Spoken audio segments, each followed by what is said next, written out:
Good afternoon, students. So we are back with another video from your chapter 6, that is banking. So in our previous class, in our previous video, we discussed about the commercial bank, its functions. So today in this video we are going to discuss about the money creation or credit creation of the commercial bank. So how the commercial banks, they are creating their credit.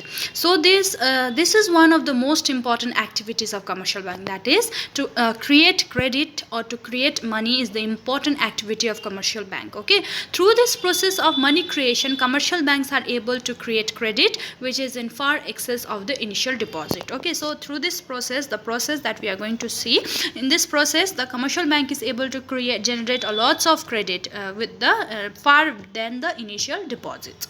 So before going to the analysis, before going to understand the process, so they are making two assumptions. So it is better understood by making two assumptions. The two assumptions are: the entire commercial banking system is one unit and it is termed as banks. Okay, all the receipts and the payments in the economy are routed through the banks only. So all the transactions are routed through the banks. So this is a very important assumption.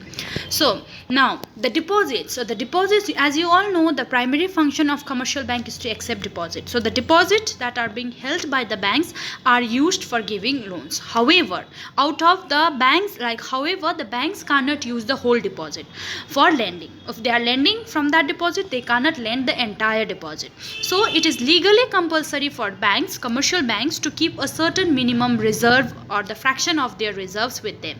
So this fraction is called legal reserve ratio and it is fixed by central bank. So banks do not keep 100% reserves against the deposit. They keep reserve only to extent indicated by the central bank. So the bank LRR is that cash reserve which the commercial banks, they themselves maintain. Okay. So then why only the fraction of deposit are kept as cash reserve? Then why only fraction? Because this only the fraction of deposit is kept as a cash reserve because a prudent banker by his experience knows two things. That is, the two things are: all the depositor do not approach to the banks for the withdrawal of money at the same time, and also they do not withdraw the entire amount in one go. Another is there is a constant flow of new deposit into the bank. Okay, so in this way, to meet the daily demand for withdrawal cash, it is sufficient for the bank to keep only a fraction of deposit as a cash reserve. It means that if experience of the bank shows that the withdrawals are generally around 20% of the deposit, then it needs to be keep only 20% of deposit as a cash reserve, LRR. Okay, so this is like, because there is a continuous flow of credit in the bank. So that's why only the fraction of reserve is kept. Okay, fraction of deposit is only kept as a reserve. So now we will understand the process of the money creation through an example. Suppose initial deposit in the bank is rupees 1000 and LRR, that means the bank, out of that deposit, the bank needs to maintain the reserve of 20%. It means that banks are required to keep, that means 20% of 1000 is rupees 200. So 200 bank will keep as a cash reserve and are free to lend rupees 800. Suppose they lend 800 rupees. So bank do not lend this money by giving amount in cash. Rather, what the bank will do? Bank will open up the account in the name of borrowers who are free to withdraw the amount whenever they like. Suppose borrower withdraw the entire sum of rupees 800 for making payment. As we have already said that all the transactions are routed through the banks. So the money that has been spent by the borrowers come back into the bank in the form of deposit account of whose have been received this payment, isn't it? Whoever has received the payment, the person will deposit it into the bank. So in this way, the increased demand deposit of the bank by 800 rupees. So more 800 rupees deposit will add it up. So with the new deposit of rupees 800, bank will now keep the 20% as a cash reserve and the remaining they will lend. So 640 they will lend. Okay, 160, 20% of 800 is 160 and the remaining 640 they will lend. So okay, after that the borrower use these loans for making payment, which again come back to the bank in the account of those who have received the payment. So this time the deposit of the bank rise by rupees 640. So it will keep on adding. So the deposit keep on increasing in each round by 80% of the last round deposit.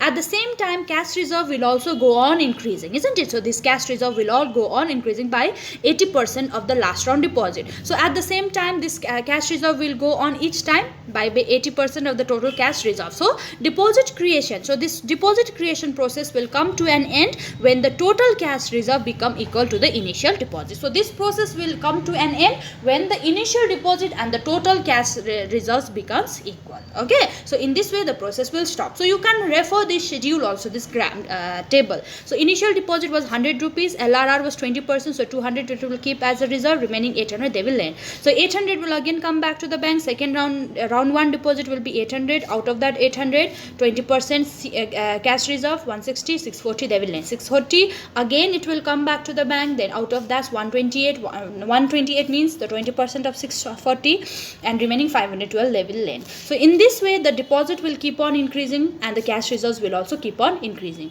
So as you see in this table, banks are able to create the total deposit of rupees 5,000 with the initial deposit of rupees 1,000 only. So it means that the total deposit has increased 5 times, isn't it, of the initial deposit. This 5 times is nothing but it is the value of money multiplier. So what is this money multiplier? Money multiplier or the deposit multiplier measures the amount of money by the banks, money that the banks are able to create in the form of deposit. With every unit of money it keeps as reserve. So it is calculated as money multiplier equals to 1 by divided by LRR. So this money multiplier is calculated like this.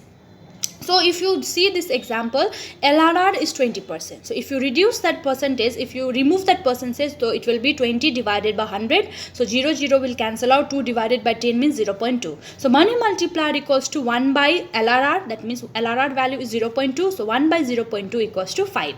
So it signifies, what does it signify? It signifies that for every unit of money that is kept as reserve, banks are able to create 5 time units of money. So that means the value of money multiplier is determined by LRR.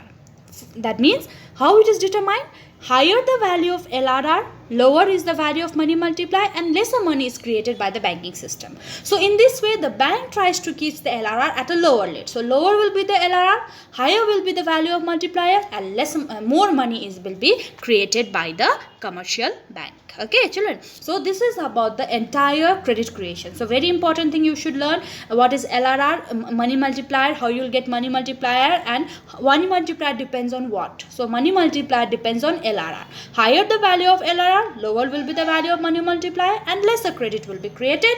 So banks tries to keep the LRR at a lower rate so that more credit can be created. Okay, so for better clarification you can refer this also. Example, calculate the total deposit created if the initial deposit of 1,000 crore and LRR is 12.5%. So given LRR 12.5%, if you remove the percentage, so it will be 12.5 divided by 100, isn't it? So it will be 0.125. Money multiplier equals to 1 by LRR. So LRR is 1 by 0.125. So it will be 8. So initial deposit equals to 100. Total deposit equals to initial deposit into money multiplier. So it will be the total deposit has 80,000 crores. Okay. So this is the process of the credit creation of commercial bank. So money creation by commercial bank raises the national income, obviously, because commercial bank, what they will do, they will lend money mainly to the investor. So the rise in investment in the economy leads to rise in the national income through the multiplier effect. This money multiplier effect, the investment, if there is a more money is being created by the commercial bank, that will automatically raises the national income of the country. Okay, so this is the entire process of the credit creations of the commercial bank. So you need to learn, like you will get the question like discuss with the help of a schedule the process of credit creation of the commercial bank. So you need to make this table, you need to explain it, you will have to explain the money multiplier. So the various assumptions that are being made, you need to assume that as also well. Okay, so this is about the money creation or the credit creation of the commercial banks.